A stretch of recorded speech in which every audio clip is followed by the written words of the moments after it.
It's that time again. It's Baggy Hi Fi time.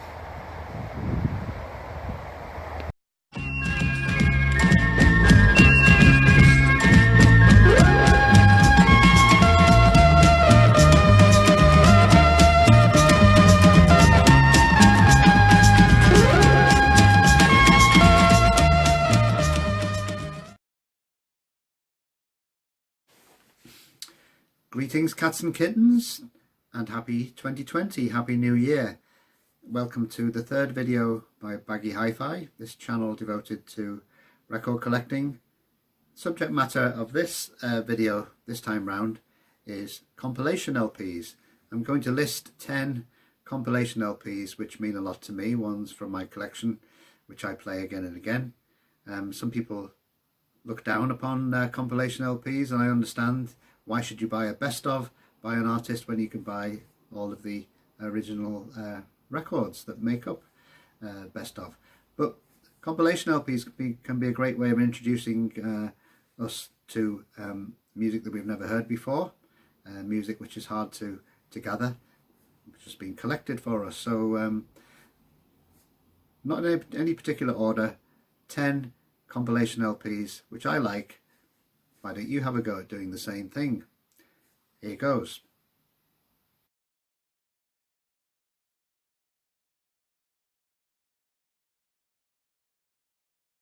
Okay, the first of these 10 compilation LPs, which I recommend, is Wavy Gravy.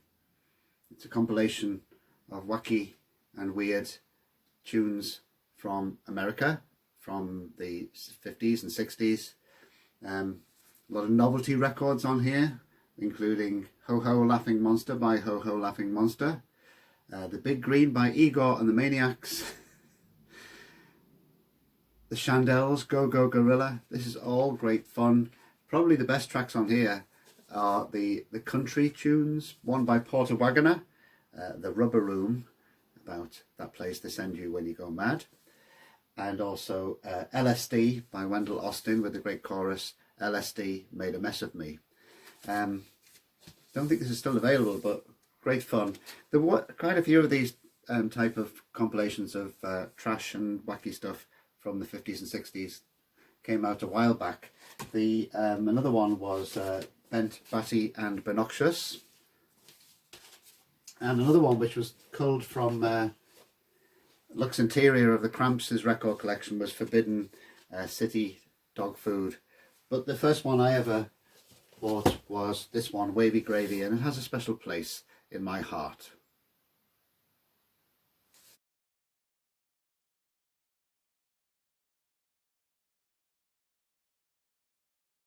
What was that? You're sick of the Beatles? You're tired of the Beatles?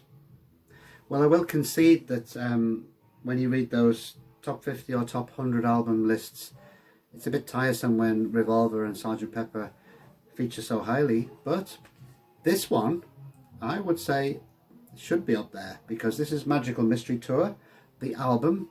It is a compilation album because the original Magical Mystery Tour release coincided with the film in 1967, the Beatles film, and it was only released as a double EP, two 45 RPM singles with a booklet, and this is the original double EP.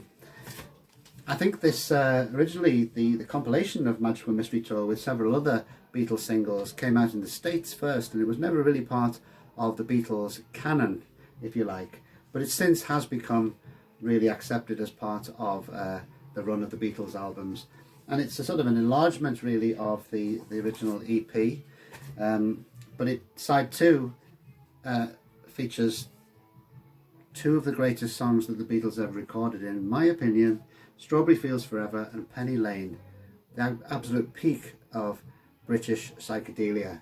And so this one I think should be included not only in my top 10 compilation albums, but I think, you know, anyone's series of best comps. Magical Mystery Tour by the Fab Four.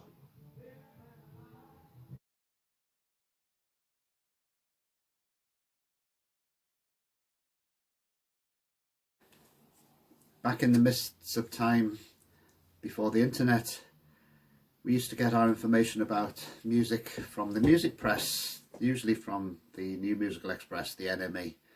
And I remember reading an article by Ian MacDonald in the NME about this band, this German band called Can.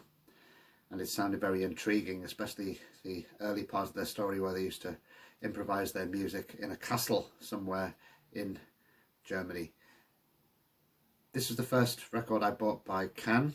I wouldn't say it's their best, but it is a collection, it is a compilation of recordings between 69 and 74. But it holds together very well.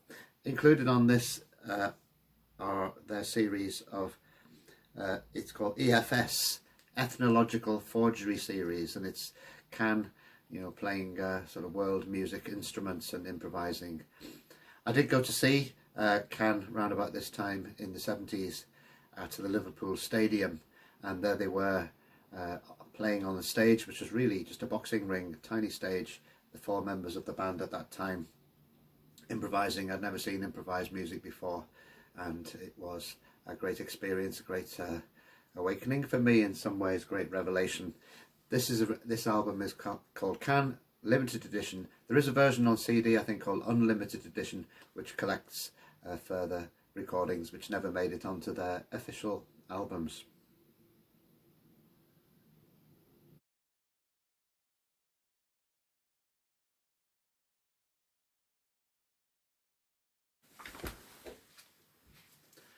The Left Bank, a compilation on the great Bam Caruso label.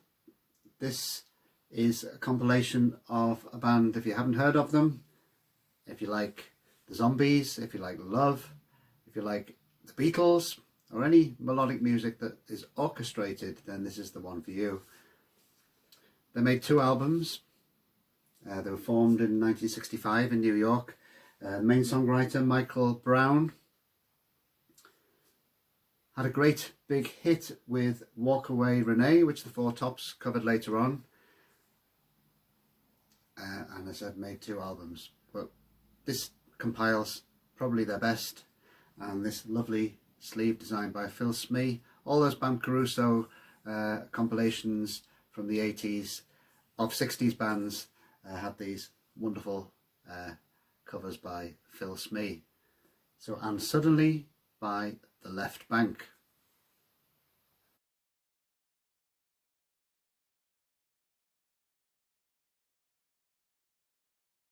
Okay, I think I need my 60s wig on to talk about this particular album.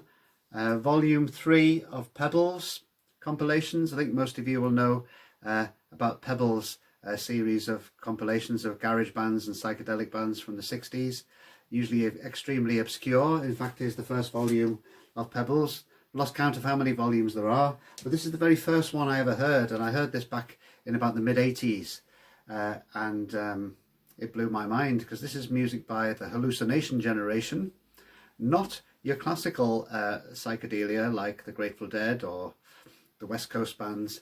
These are the garage bands who kind of responded to the changes in music by recording their own, usually highly primitive versions of psychedelia, mixed with, garage and R&B.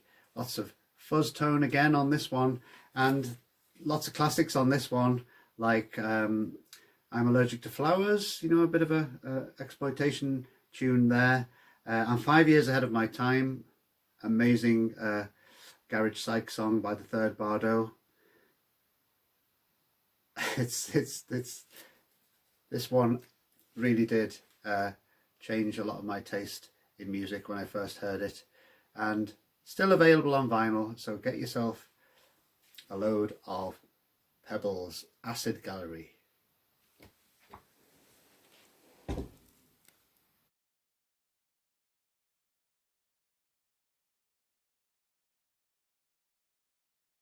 Okay, film fans, here's a soundtrack compilation album put together by Edwin Pouncey, better known perhaps as cartoonist Savage Pencil. This was compiled in the 80s and it appeared on the Blast First label, home to Sonic Youth. It's extracts of dialogue and music from exploitation biker movies from the late 60s. The most well-known artiste on here is probably Davy Allen and the Arrows. Lots of fuzz tone action and corny dialogue, but it creates a great atmosphere. And it's also a picture disc with artwork by Savage Pencil himself. Here's the disc. Oil and acid mix on one side and Satan cycle side on the other. Well worth tracking down. Get on your hogs and buy it.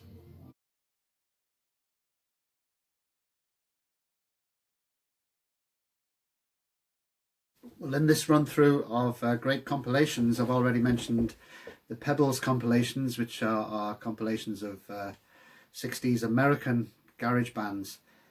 In the 80s, we also had the Rubble collection from Bam Caruso Records, and the Rubble collection series compiled British, mainly British psychedelic and garage bands and UK pop psych bands from the 60s, late 60s. This is the very first one in the Rubble series I ever bought, and I bought this in about 1984, 85 in Probe Records in Liverpool. And this is another record which really changed my listening habits. There are, I think, about 20 volumes of Rubble, all of them highly recommended, but this is the first one I ever bought, and this introduced me to the delights of the band Kaleidoscope, Flight from Ashia and A Dream for Julie. Just top-notch UK pop psychedelia, ranking just as high as any of the early Pink Floyd singles. The Jason Crest, another great, almost forgotten UK psych band. Caleb's in Baby Your Phrasing Is Bad.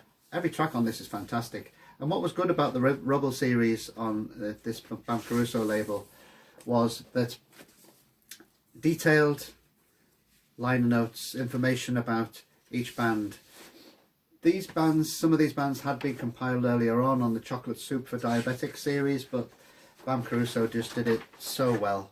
And as I say, this is the first of the Rubble series I ever bought.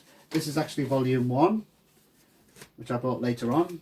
Psychedelic Snarl. Wimple Winch on here, amazing Liverpool psych band, The Open Mind. If you haven't discovered any of these Rubble series, these are still available on CD and vinyl. Wonderful stuff.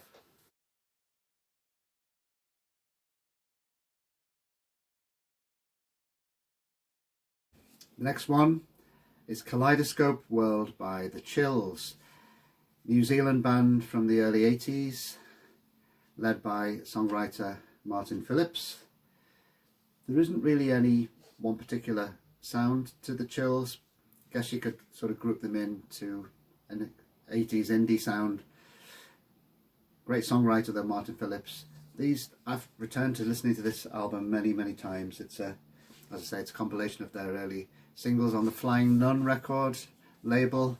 Lots of wonderful bands at that time in the early 80s came out of New Zealand. Well worth tracking down. Favourite on this one, Pink Frost, very atmospheric, and Doldrums, about life on the dole in New Zealand. It really conjures up those long days of youth. Great record.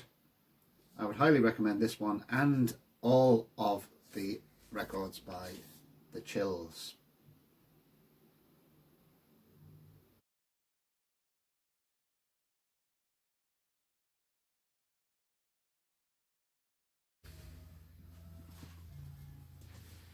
Heyday, BBC radio recordings from 1968 to 69 by English folk rock band Fairport Convention. This was released on Hannibal Records in the late 80s, 1987. Great sound quality. A lot of the songs are very much more American flavoured than the very English sounding albums at the time. Cover versions of songs by Joni Mitchell, Johnny Cash, Leonard Cohen, Phil and Don Everly, Gene Clark and Bob Dylan. Don't think this one is still available, but if you can find it, highly recommended. English folk rock from the late 60s at its finest.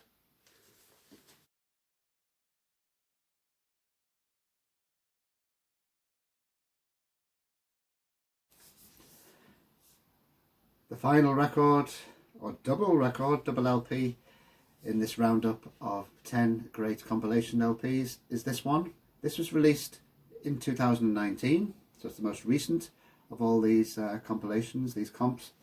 This is by Television Personalities, and it's a collection of their singles recorded between 1978 and 1989. There is a second volume of this, another double album. Very grateful to Fire Records for gathering all these singles together. I do own quite a lot of the singles by Television Personalities, but it's great to have all these together. And it does feature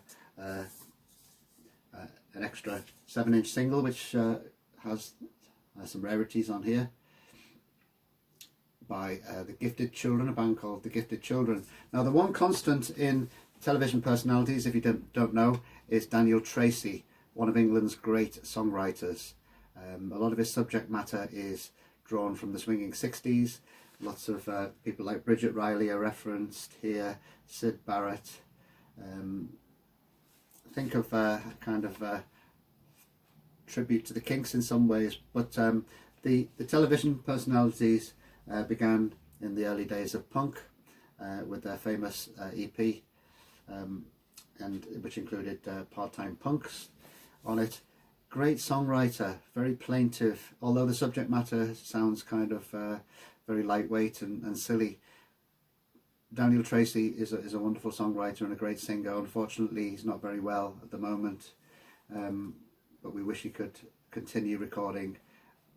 I like all of the Television Personalities records, but this is, as I said, a wonderful gathering of their singles between that period of 78 and 89.